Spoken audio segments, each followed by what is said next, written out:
Olá, finda-se este dia. Que a graça e a paz do nosso Senhor e Salvador Jesus Cristo sejam abundantes na sua vida, na sua casa, na sua família. Que bom estarmos juntos mais uma vez. Eu quero agradecer a você que tem nos acompanhado e a você que ainda não se inscreveu. Inscreva-se em nosso canal do YouTube. Clique também no sininho e assim a cada nova postagem você será notificado. Ore também por esse ministério. E aguardo você no meu Instagram, @Reverendo Cláudio. Ao final dessa noite, quero retomar a nossa temática do último vídeo, oportunidades para mudança. A partir do texto do Evangelho de Jesus Cristo, segundo a narrativa de João, capítulo 8, versículos 1 a 11.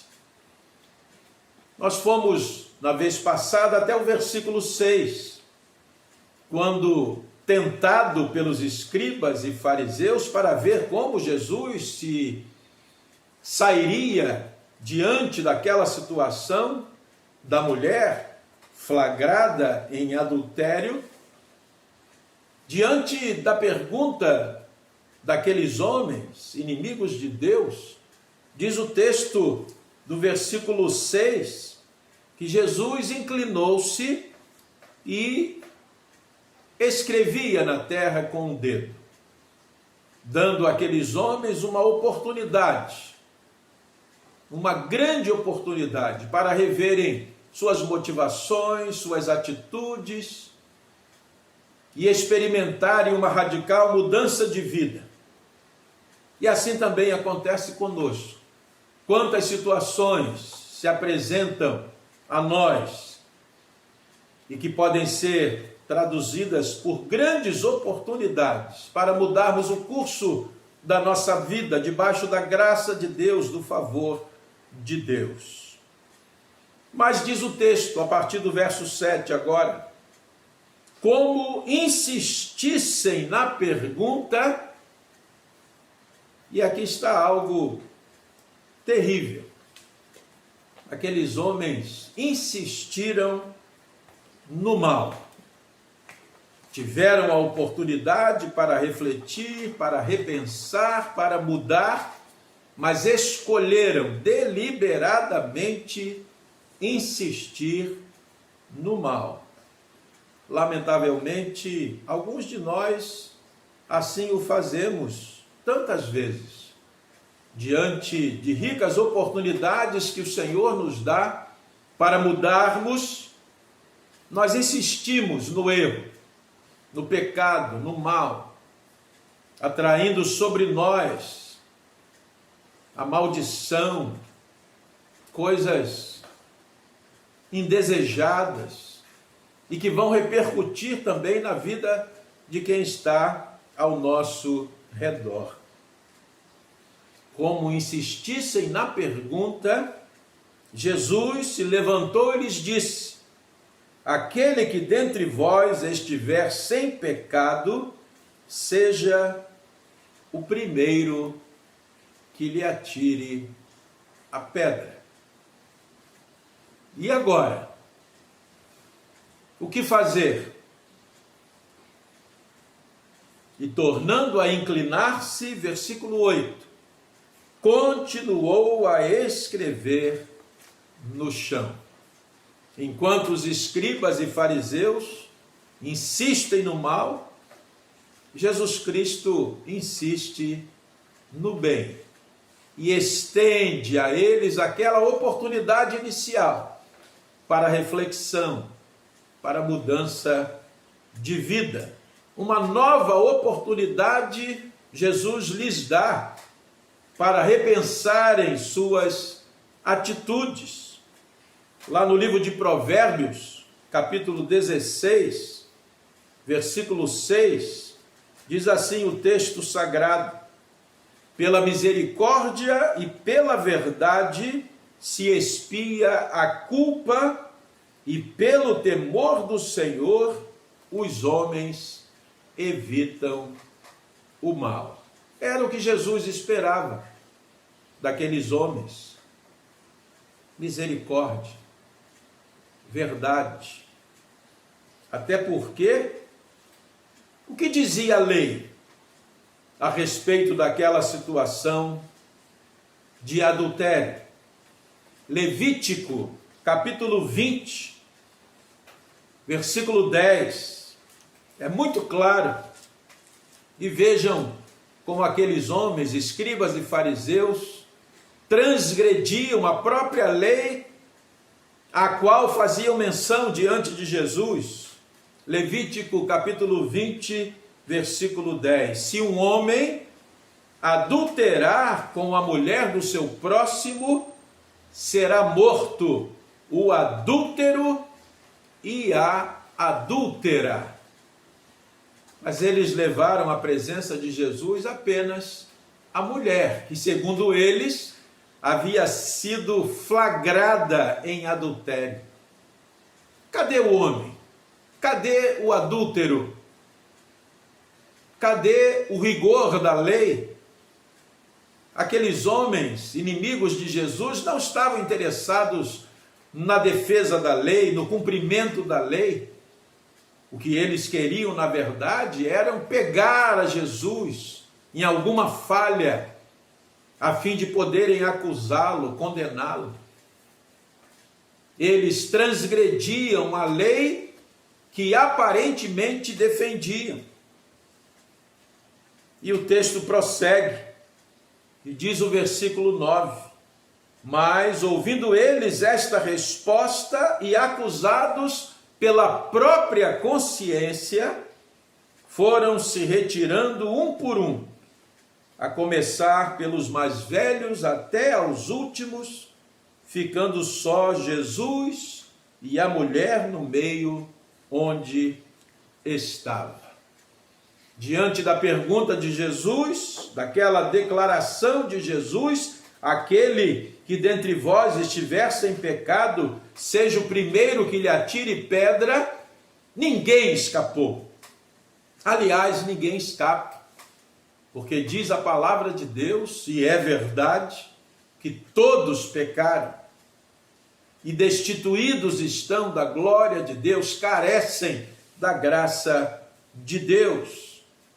Eles não fizeram nenhuma confissão, não demonstraram nenhum verdadeiro e sincero arrependimento, mas acusados pela própria consciência de que faziam o mal, de que transgrediam a lei, foram saindo um por um, começando dos mais velhos até aos últimos, de maneira que apenas aquela mulher ficou na presença de Jesus, só Jesus e aquela mulher. E esse encontro é da maior relevância. É necessário que eu, que você, cada um de nós tenha um encontro pessoal, face a face com Jesus, para sermos por Ele ensinados, confortados, exortados, perdoados e salvos por Ele. Aqueles homens, escribas e fariseus, foram saindo, porquanto acusados pela própria consciência. E eu pergunto, como está a nossa consciência diante de Deus e diante dos homens? E Jesus faz então àquela mulher a seguinte pergunta: onde estão aqueles teus acusadores? Ninguém te condenou? Que pergunta sensível, que pergunta profunda. Aquela mulher que tinha sido exposta pelos seus acusadores, humilhada, e agora Jesus lhe dirige a palavra. E eu fico pensando, a doçura, a firmeza das palavras de Jesus dirigidas àquela mulher, sem qualquer viés acusatório, condenatório, mas palavras, aquela pergunta recheada, envolvida por misericórdia, graça, perdão, amor, respeito. E no versículo 11, diante da resposta que ela deu a Jesus: ninguém, Senhor. Então lhe disse Jesus: nem eu tampouco te condeno. Vai e não peques mais. Diferentemente daquilo que muitos pensam a respeito desse contexto, Jesus não colocou panos quentes, não amenizou a questão do adultério, pelo contrário. Vai e não peques mais. Misericórdia, graça, compaixão, perdão, verdade. A segunda carta de Paulo aos Coríntios, no capítulo 7, versículo 10, diz assim, o apóstolo Paulo: porque a tristeza, segundo Deus, produz arrependimento para a salvação, que a ninguém traz pesar, mas a tristeza do mundo produz morte. Os escribas e fariseus saíram entristecidos, envergonhados da presença de Jesus, sem qualquer reconhecimento, confissão ou arrependimento pela maldade praticada contra aquela mulher e também contra Jesus. Mas certamente aquela mulher foi envolvida pela graça, pela misericórdia, pelo amor de Jesus, que lhe disse: vai, segue a tua vida, mas não peques mais. Que haja uma mudança radical na sua vida, para o bem. E eu não tenho dúvidas de que aquela mulher foi alcançada pela graça do Senhor. Sejamos compassivos, sem sermos cúmplices do pecado. Sejamos misericordiosos. Nenhum de nós é juiz de quem quer que seja. Romanos 14, 12 diz que cada um dará contas a Deus de si mesmo.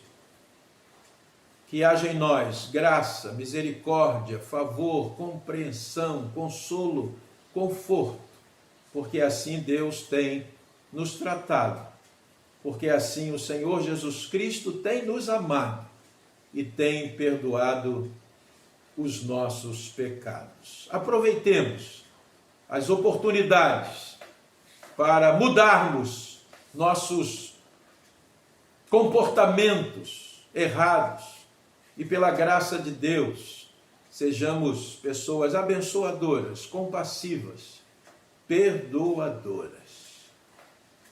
Graças te damos, Senhor, porque não nos tratas segundo as nossas iniquidades, mas segundo a multidão das tuas misericórdias. Sejamos também nós, pela tua graça e no poder do teu Espírito Santo, agentes de misericórdia, de compaixão. Ajuda-nos nesse propósito. Oramos-te em nome de Jesus. Amém. Renova-me,